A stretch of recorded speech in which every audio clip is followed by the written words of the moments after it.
One of the green initiative which comes from electricity sector reforms in India is the push of renewable energy technologies.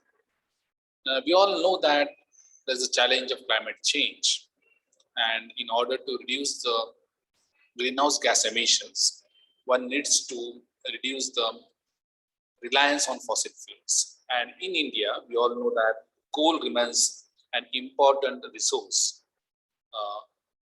The major resource where the electricity is generated in India happens to be the coal, which emits a lot of CO2. And there is a policy prescription that we need to move away from coal towards renewables. Number of climate change agreements, example like, for example, in Kyoto and Paris, there was a discussion about putting a mandatory emissions norms, and each country should have an allocation plan wherein they would be allocated some emissions. Within this framework, we need to understand the reforms which are happening in India to push the renewables. So I would be discussing in this video very interesting aspect of electricity sector reform in India, namely Renewable Purchase Obligation. So what is this Renewable Purchase Obligation, or as it is widely known as RPO? It is an obligation. So obligation is a tool that obligates the electricity companies to purchase a certain percentage of electricity from renewable energy. So we all know that the distribution companies, they would have the major chunk from the coal-based power plants and some from hydroelectric power plants, large hydroelectric power plants. They are, however, mandated to purchase certain electricity from renewable energies. So the idea is that if suppose there are 100 units of electricity to be purchased by a discom from a generation sector. So some of the units, how much would be the policy prescription? Some of it, some percentage of the total units which are purchased by the discom distribution company has to come from renewable. So this is the idea of renewable purchase obligation. So obviously this idea, renewable purchase obligation, is a reform of electricity sector to provide a fillip to renewable energy technologies, to the green energy technologies, and this has come as a compulsion for the developing world in order to reduce their greenhouse gas emissions, to reduce their carbon footprint. Okay, so everything is related. We cannot just separate one sector from the other.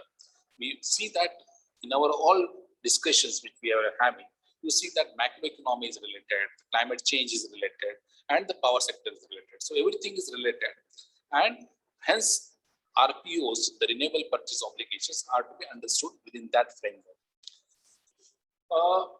Now, what is the reality? What exactly is happening on the ground because of this reform?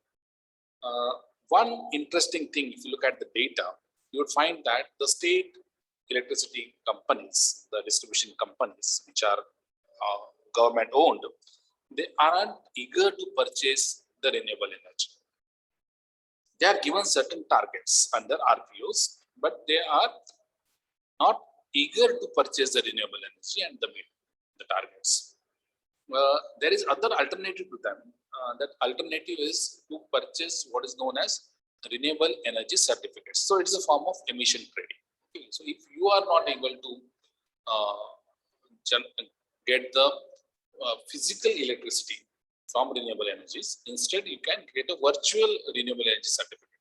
So instead of purchasing renewable energy, you can also substitute that purchase of renewable energy by renewable energy certificates. Okay, so two things are to be understood.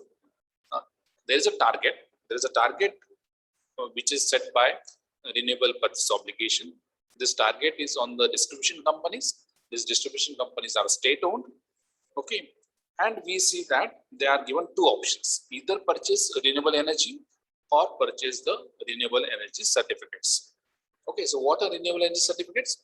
Renewable energy certificates are a substitute to the physical procurement of renewable energy, And in a way, they are designed to help the power companies, the distribution companies, to plan and tap on favorable market conditions. Means if the distribution companies find it cheaper to purchase renewable energy certificates instead of purchasing the renewable energy, they are given the option to purchase renewable energy certificates.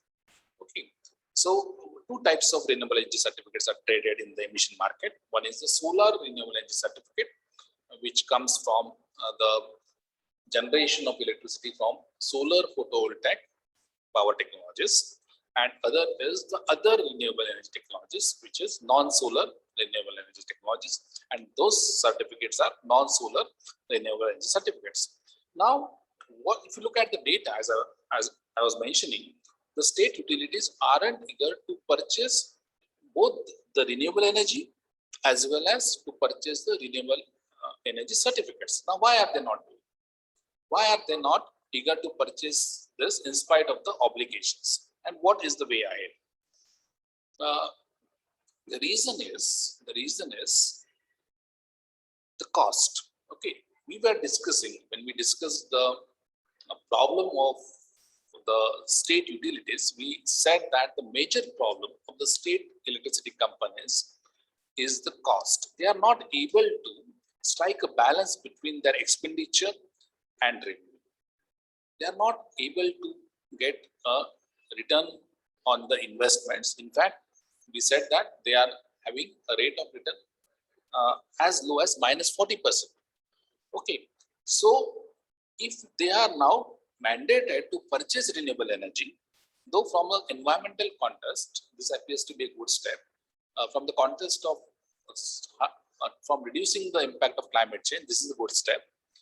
Renewables purchase is a welcome step, but from the perspective of the state electricity companies, it is a cost, because the electricity which they are supposed to purchase from the renewable power utilities, which are mostly private, or even the renewable energy certificates they would be buying, that would be costlier than the fossil fuel electricity as of now. And hence they are not eager, because of their financial problem, they are not eager to buy this renewable energy certificates or renewable energy.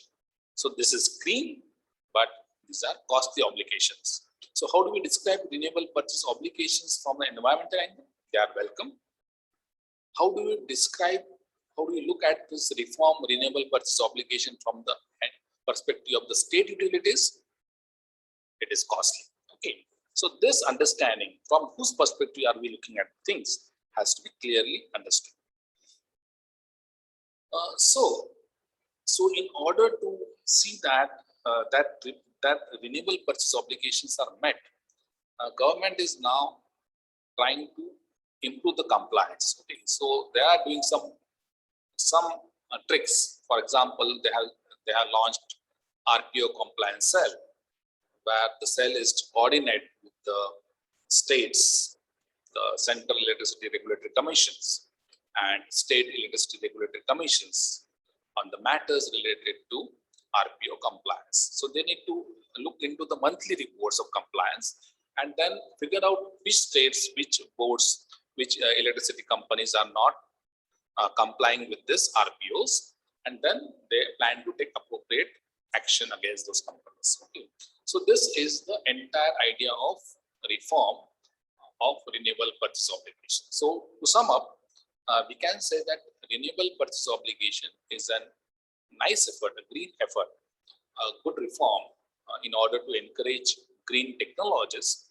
However, from the perspective of utilities, this remains a costly obligation, because as of now, they would find that it is still attractive for them to use the fossil fuel based electricity than purchase the renewable energy certificates or renewable energy from the private producers. Okay, so this was about a particular RPO discussion on the electricity sector reform. Bye for now. Thank you very much.